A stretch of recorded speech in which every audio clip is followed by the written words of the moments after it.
Shalom, I'd like to say all praises to Yahweh Ba'Shem Yahushai, double honors to the apostles of Great Millstone. My name's Kanawak from Great Millstone, Toronto, doing a lesson here in regards to the man who you know as Carthage or Hannibal. Which for those of you who don't know, he was an Israelite or a so-called black man, who went up against his father and himself. They went up against Leo Scipio Africanus, or the Roman Empire, trying to escape from bondage, and many war tactics that's used today, and methods, ways of fighting, and so on, is taken from this man and used. A lot of his tactics, again, is used as an example in all types of life, business, war, and so on.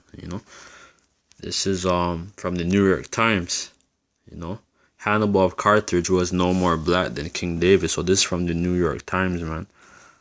It says Russell Baker and Scipio to Hannibal, column 25. A satirical discourse on history instructs a dear relative about Hannibal and the nutty Chinese Gordon. He gets most of his facts more or less correct until the final paragraph. For 30 years, American blacks have claimed that Hannibal was of their own, and where it says for 30 years, this is this is referring to our elders, and our elders, our apostles' elders, High Priest Arya, King Masha, who else? Elder Yaquab, High Priest Yaquab, and all the high priests and apostles back then who were alive, they were out there prophesying these things since the 60s and 70s, man, to our people out here in New York. So this is who they're talking about. For 30 years, American blacks have claimed that Hannibal was their own. When this was done in an ancient history classroom at the University of Pennsylvania, Professor William C. McDermott responded, yes, Hannibal was black as King David. So you see that, man? And also if you look at ancient artifacts as ancient artifacts, mosaics, go in your museum and online, and in your history books prior to the Renaissance, you see that all the images of the biblical Israelites are black people. During the Byzantine Empire, the Moorish Empire, and all these times during the Dark Ages, and even during the Roman times, you see that the mosaics are black. That they're so-called black people. It says the Carthaginian was born in a city founded by the Phoenicians from Tyre, led by Didu Elisa, sister of King Yegmilian, a great niece of Jezebel, the wife of Ahab, king of Israel. So the city of Carthage, I believe, means city of peace. Have to get into it. The brother Yeromia in the camp, the head of the camp, he has a lot of great articles, man, on the city of Carthage. He used to bring out back in the day. But I believe it means city of peace, if I'm not mistaken. I think it's Yarashalam, if I'm not mistaken. It says that is northwest Semites, probably Canaanites, which they weren't Hamites. The city of Carthage was an Israelite city that we founded, a city that we funded or founded outside of the land of Israel. Especially during the time of the siege, man, the Roman, during 70 AD, Pompey, Vespasian, and so on, and prior, even a couple thousand years prior, man, our people established that city, man. It says Carthage are traditionally founded before Rome in 1814, was every bit as a Semitic demographically as Jerusalem, while Hannibal, son of Hamilcar Barca, was probably born around 247 BC. And Hamilcar Hannibal's father, this man, Hamilcar Barca, he went to war against the Romans, and Scipio Africanus, and men like that. We had to fight against, and thus that's where the name Africa stems from. A man named Scipio Africanus, a Roman general, where after he gained victory, over Hannibal of Carthage, basically, that we lost our power. You know what I mean? And as a result, he named that whole landmass Africa. So if you're calling yourself Africa, you're really calling yourself basically a son of Africanus, man, a Roman general, man. So for you guys talk about Mother Africa, you guys should be damned, man. Psalms 49 and 11. Their inward thought is that their houses shall continue forever, and their dwelling places to all generations, and their dwelling places to all generations. They called their lands after their own name. Even Asia is named after Scipio Africanus' brother, Asia. His name was Asiaticus. So, anywhere where these people dwell, they take up anywhere where these people dwell, they call it after their name. America, is named after a man named Amerigo Vespucci, an Italian navigator. You know what I mean? So by you not knowing what you're calling yourself, you're just condemning yourself because you don't study history, man. That's why it's essential to study history and first and foremost, pray for wisdom and understanding, that the Most High, He'd open your eyes to these things. You know what I mean? What else is there? This is some ancient relics. Some coins. As you can see, he has big lips. He has woolly hair. It's like in a twisted style. Elephant on the coin, because they domesticated the elephants. They used them for war. They trained them for war, man. Which white man can do that, man? Train an elephant and make it a war machine, man. In 247 BC, the Hannibal Barca was born of Carthage, of the Carthage Empire, and was born about 500 years ago, known as one of the greatest strategists in the military history.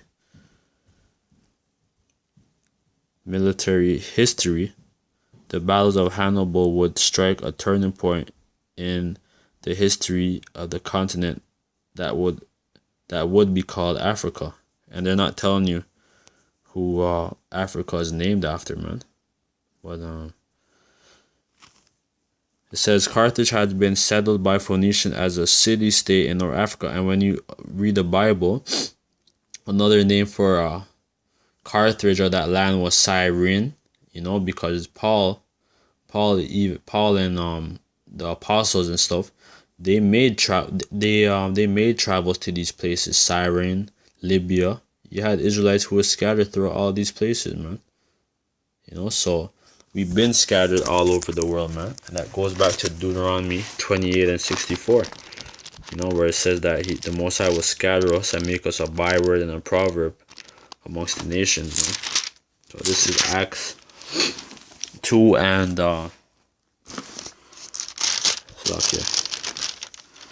Acts 2 and 1. When the day of Pentecost was fully come, they were all with one accord in one place. And suddenly there came a sound from heaven as a rushing mighty wind, and it filled all the house where they were sitting. And they appeared unto them clothed in tongues like as of fire, and it sat upon them. So that this is not talking about no cows or no beasts. This is talking about the apostles were given power to speak the languages amongst where our people dwelt. So whether our people dwelled in the land of Elam, whether they dwelt amongst the Moabites, whatever land, Elam or whoever, the Ishmaelites, the apostles were speaking in those languages, and they were able to understand each and every one of them. It says, and they were all filled with the Holy Spirit and began to speak with other tongues. So tongues means languages. So it's not just saying out, like how our people talk about they speak in tongues, go to church and then hear a bunch of mumbo jumbo. That's not what it's talking about. As that the Spirit gave them utterance, and there were dwelling at Jerusalem Jews, devout men. And that word devout is very heavy, man. Look up that word. Out of every nation under heaven. It says, now when this was noised abroad, the multitude came together and were confounded, because that every man heard them speak in his own language. They were all amazed and marveled, saying one to another, behold, are not all these which speak Galileans? And how hear we every man our tongue where we were born? Parthians and Medes, the Elamites, and the dwellers of Mesopotamia, and in Judea, Cappadocia, and Pontus, and Asia, Phrygia, and Pamphylia, and Egypt, and parts of Libya, and about Cyrene, and the strangers of Rome, and the proselytes. So when it says Libya and Cyrene, yeah, Israelites who were dwelling back there, man. During like even prior before the Lord being born, man. It says the majority.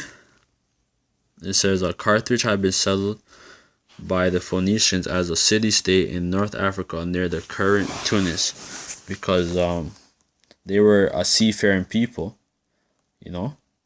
as the Phoenicians were, and they had a lot of influence from the Phoenicians or whatever, the Canaanites back then.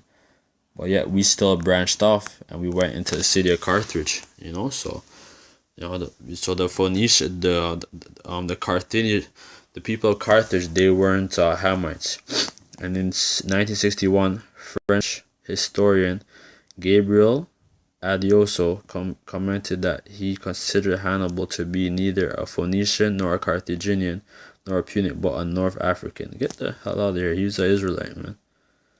It says the majority of the Punic populace seems to have been African, indeed Negroid ancestry. So these were Israelites, whether described as Carthaginians, Phoenicians, or Punics of North Africa. According to Adioso's research, they were certainly a mix of Aboriginal North Africans that included native Berbers and Moors and other groups. So, they were also known as Berbers and Moors. And when you mention Berber or Moor, they're both synonymous terms. It says the Phoenicians were a Semitic language people. English writers and speakers can thank the Phoenicians for current English phonemic system. The English alphabets were borrowed from the Phoenician script. So the Phoenician script was Hebrew, man. The ancient Hebrew, what they call Paleo Hebrew. Abagada Hawazakataya Lamana Sa'aipa Kwatara Shatha. If I said all those words, all of those words is interchangeable with the English dialect, man. With the whole English alphabet, the A, B, C, D, and all that stuff. That many of those characters is influenced from the Hebrew characters, man. The Paleo Hebrew. It says they were known as skilled sea merchant traders. They were ruled in pre-Roman and prehistoric Iberia, currently Spain and Portugal. And the word Iberia goes back to Eber. When you read Genesis 10, the line of people who came through Shem, the chosen line, and it started from, Shem and then down on through Eber, then Arphaxad, which Eber just means pass. And that's where you get the word Hebrew from. And that's where you, that's where you get the word Iberian from, Eber. So the Hebrew Peninsula. Until losing, because the reason why he was called Eber, which means pass, because he kept the ways of the past, during the time of the Adamites, and passed it down through that chosen line, until losing against Rome in the Third Punic War. The city of Carthage was destroyed by the Romans in 146 BC.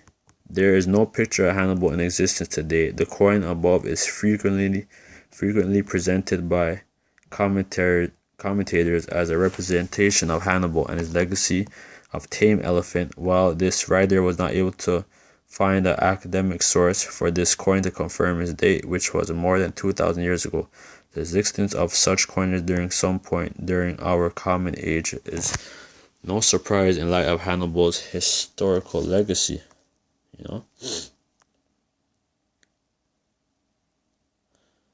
Says what we do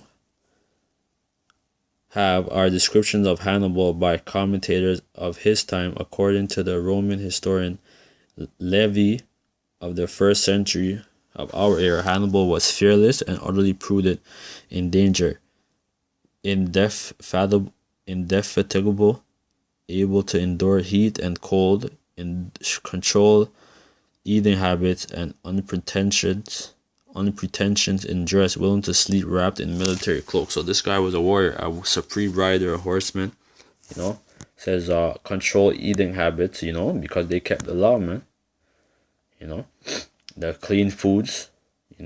He was the son of the Carthage general Hannibal Barca. There is no knowledge of his mother in the history of the records, not even her name. And this was the map of the Carthage Empire all throughout North Africa, man. The Mauritania, throughout Spain and Portugal, and that's where his dad stemmed from that land, man. So our people have been all throughout these lands for centuries, man. But with that, I'd like to say all praises to Yahweh Shem Shai. Double honors to the apostles of Great Millstone. My name is Kanawat from GMS Toronto, doing a lesson here again. Lately I've been going into a lot of history. That's what's been on. That's the spirit that's been on me. To get more into the history, especially about Jake and Africa. So with that, hopefully I could get into more lessons about Hannibal. The city of Carthage, Jake's in Africa. Lord willing. So with that, I'd like to say Shalom. Kwame Yashala.